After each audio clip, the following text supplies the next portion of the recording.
আজকের ভিডিওতে আপনাদেরকে জানাবো মুসা আলাইহিসসালাম কেন আজরাইলকে চর মেরে কানা করে দিয়েছিলেন এবং মুসা আলাইহিসসালামের মৃত্যুর বিস্ময়কর ঘটনা। মুসা আলাইহিসসালাম ছিলেন বনি ইসরায়েলের একজন কিতাবধারী নবী। তার জীবনে অনেক বিস্ময়কর ঘটনা ঘটে। মুসা আলাইহিসসালামের বয়স হয়েছিল অনেক, আর সে কারণেই তিনি ঈসা আলাইহিসসালামের উপর কিছু দায়িত্ব দিয়ে বিশ্রামের সিদ্ধান্ত নেয় এবং মনে মনে অতীতের কথা ভাবে। এমন সময় মালাকুল মউত এসে হাজির হয়। মুসা আলাইহিসসালাম আজরাইল ফেরেশতাকে দেখে জিজ্ঞাসা করলেন, আপনি কি আমার জান কবজ করতে এসেছেন?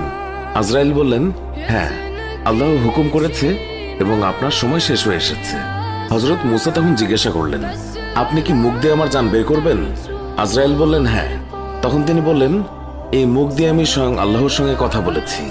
তখন আজরাইল বললেন, তাহলে চোখ দিয়ে জান বের করব। মুসা আলাইহিসসালাম বললেন, এই চোখ দিয়ে আমি আল্লাহর নূর দেখেছি। আজরাইল বললেন, তাহলে নাক দিয়ে নেব। মুসা আলাইহিসসালাম বললেন, আমি নাক দিয়ে বেহেশতের সুঘ্রাণ নিয়েছি।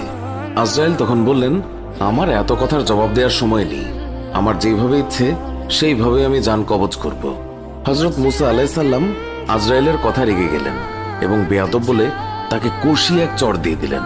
এতে আজরাইলের চোখ দুটি বের হয়ে যায় এবং আজরাইল আলাইহিসসালাম কানা হয়ে যায়।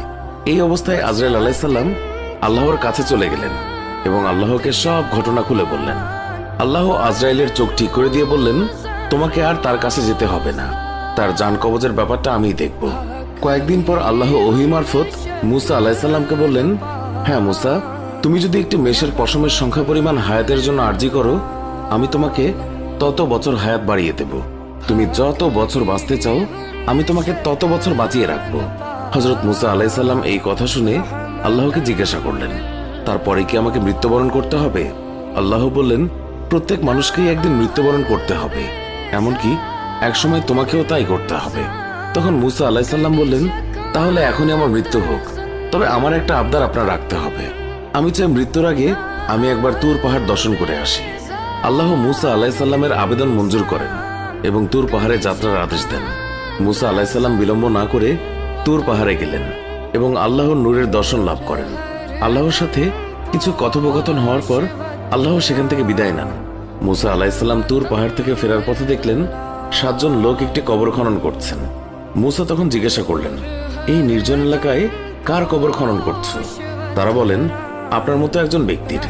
আপনি চাইলে আমাদের সাথে এই সওয়াবের কাজে অংশগ্রহণ করতে পারেন। মুসা আলাইহিসসালাম কিছুক্ষণ কাজ করার পর সেখান থেকে একজন বলে উঠল, হে নবী, আমরা যার জন্য কবর খনন করেছি তার আকৃতি ঠিক আপনার মতো। আপনি একটু কবরে নেমে শুয়ে দেখলে আমরা মাপের পরিমাপটা পরীক্ষা করে নেব।